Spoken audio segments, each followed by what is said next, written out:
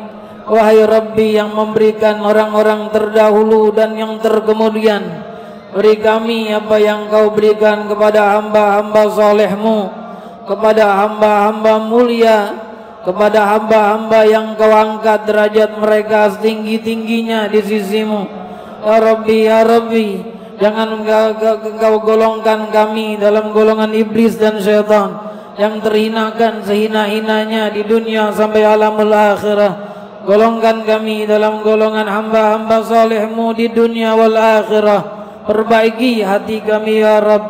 Jangan Kau biarkan hati kami terus dalam kerusakan, terus di dalam kekotoran, terus di dalam najis-najis batin, terus dalam kubangan-kubangan maksiat dan kotoran-kotoran dosa. Perbaiki hati kami ya Rabb, sehingga tak memandang mata ini melainkan penuh dengan pandangan rahmat, tidak mendengar telinga ini melainkan mendengar yang mendatangkan rahmat, tidak mengucap lidah ini melainkan mengucap kalimat yang mendatangkan rahmat. Ya Rabbana ya Rahim, jangan Kau biarkan hati kami terus sakit, hati kami terus kotor, hati kami terus ternajisi sebab perbuatan-perbuatan anggota badan kami ya Rabbi. Jangan Kau biarkan kami terus seperti ini sampai kami wafat, sehingga kami merugi dunia wal akhirah. Beri sucikan kami ketika kami berbuat dosa, berikan kami taubat ketika kami terjerumus dalam kubangan maksiat. Ya Allah, Ya Allah, Ya Allah, Ya Allah, Ya Allah, Ya Allah, Ya Allah, Ya Allah, Ya Allah. Rabbi, jangan jadikan kami sosok yang bosan berdoa padamu ya Rabb, bosan bermunajat padamu ya Rabb. Sungguh kami masih fakir, sampai detik ini kami pun fakir, seperti Engkau firmankan dalam Quran-Mu, ya ayyuhan nas antumul fuqara ilallah wallahu wal ghaniyyul hamid. Wahai para manusia, kalian adalah orang-orang fakir yang memerlukan Allah. Sungguh Allah yang maha kaya dan maha terpuji. Sampai saat ini kami sadar kami fakir, tak ada satupun dari kami yang kaya, hanya Engkau yang maha kaya dengan kekayaan-Mu yang mutlak. Kami hanyalah hamba lemah yang penuh dengan kesalahan dan dosa. Tidak ada tempat kembali kecuali padamu ya Rabb. Tak ada tempat meminta ampun kecuali padamu ya Rabb. Tak ada tempat bertobat kecuali kembali padamu ya Rabb. Jika Engkau tinggalkan kami, lalu siapa yang mengampuni dosa-dosa yang menumpuk ini? Jika Engkau tinggalkan kami, lalu siapa yang mengampuni dosa-dosa dan kesalahan ini? Siapa yang membersihkan kotoran-kotoran ini? Siapa yang menerangi hati-hati yang gelap ini? Rabbi, jangan tinggalkan hamba-Hambamu yang datang padamu ya Rabb. Ambil tangan-tangan kami dan yang mendengar, ambil tangan kami dari dunia sampai alamul akhirah. Jangan biarkan kami di alamul akhirah dalam kubangan neraka jahanam, di mana di sana terbakar semua orang dan terhinakan, di mana mereka tersiksa dengan azab yang pedih yang tak ada batasnya. Ya Rabbi, ya Rabb, kami datang padamu di malam ini, kami sebagaimana kami datang di malam-malam kami sebelumnya. Ya Arhamar Rahimin, terima kami seperti Engkau terima sebelum ini di dalam malam yang lalu. Ya Hayy ya Qayyum, ya Allah, ya Allah, ya Allah, ya Allah. Ya Allah, Ya Allah, Ya Allah, Ya Allah, Ya Allah, Ya Allah, Ya Allah, Ya Allah. Rabbi, ketika Rasul sallallahu alaihi wasallam di yaumil qiyamah berjalan bersama kelompok beliau, terdiri dari para aulia dan salihin, terdiri dari para muqarrabin, para syuhada, berjalan beliau bimbing mereka semua dan beliau tuntun ke dalam surgamu yang maha indah. Ya Rabbi, sementara kelompok itu berjalan di saat itu di dalam tuntunan Sayyidil Mursalin, Rabbi, yang kemburu berkumpul di tempat ini dan yang mendengar ucapan-ucapan ini di malam ini, jangan satupun di antara kami tertinggal dari mereka ya Rabb. Satupun jangan yang tertinggal dari mereka ya Rabb. Satupun jangan tertinggal dari kami ya Rabbi. Jangan tertinggal dari golongan mereka ya Allah. Tertinggal maknanya mereka akan jatuh dalam kubangan neraka jahanam. Tertinggal maknanya mereka akan disiksa dengan azab yang pedih di dalam azab Allah. Tertinggal artinya mereka akan terhinakan dari awal sampai akhir yang tak akan pernah ada batasnya. Ya Rabbi ya Rabb, syafaat Rasulmu di yaumil qiyamah berikan kepada yang hadir dan yang mendengar. Syafaat para aulia dan salihin di yaumil qiyamah berikan kepada yang hadir dan yang mendengar. Muliakan kami menjadi kelompok mereka dunia wal akhirah ya Allah. Ya Allah, Ya Allah, Ya Allah, Ya Allah, Ya Allah, Ya Allah, Ya Allah, Ya Allah, Ya Allah, Ya Allah, Ya Allah, Ya Rahman, Ya Rahim, Ya Allah, Ya Rahman, Ya Rahim, Ya Allah, Ya Rahman, Ya Rahim, La ilaha illallah, La ilaha illallah, La ilaha illallah, La ilaha illallahul halimul azim, La ilaha illallah rabbul arshil karim,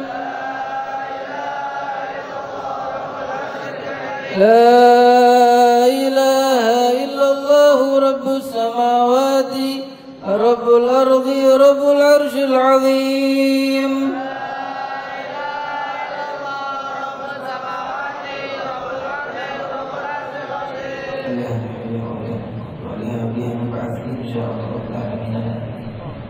حي الهادي بأجمل ذكرى صلوا معنا يا حضار. حي الهادي بأجمل ذكرى صلوا معنا يا حضار. فهو عمادي يوم المعادي، فهو عمادي يوم المعادي، فهو عمادي يوم المعادي. نبينا طه المختار صلوا معنا حي الهادي بأجمل ذكرى صلوا معنا يا حضار. حي الهادي بأجمل ذكرى صلوا معنا يا حضار. فهو عمادي يوم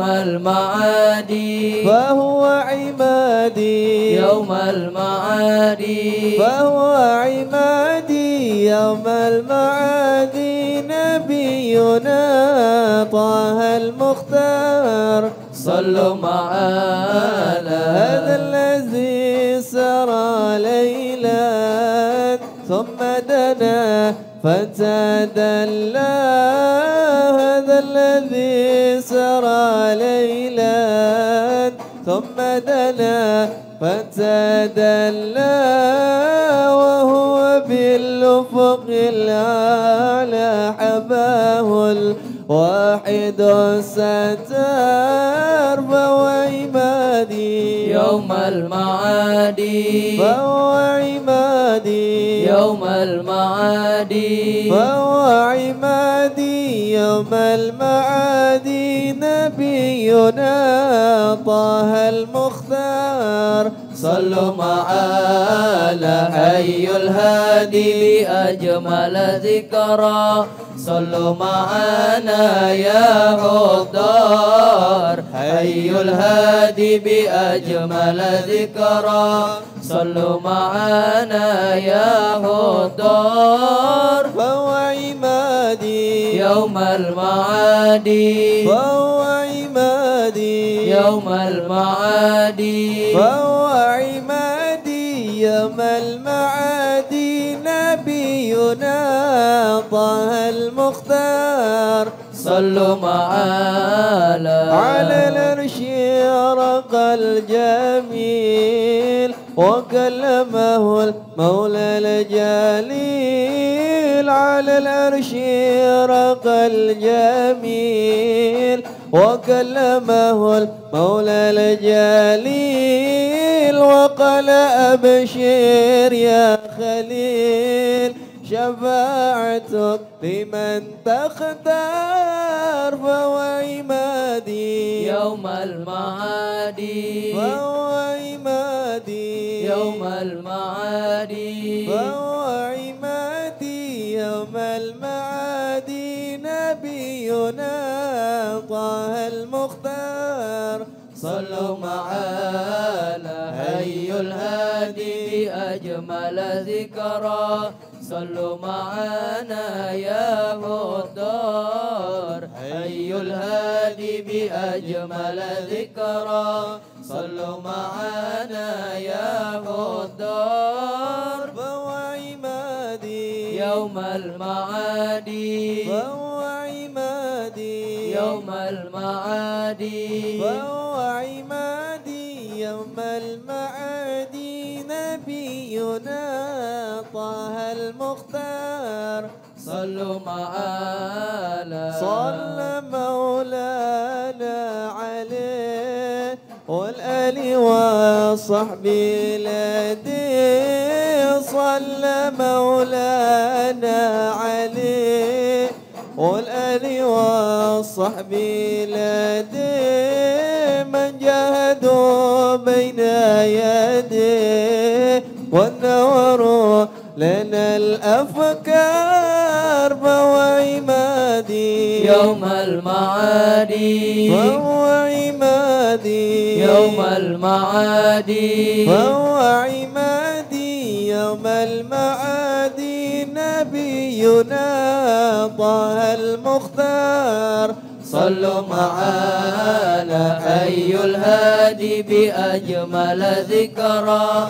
صلوا معنا يا خضار حي الهادي بأجمل ذكرى صلوا معنا يا خضار فهو عمادي يوم المعاد فهو عمادي يوم المعاد فهو عمادي يوم المعاد نبينا طه المختار صلوا معنا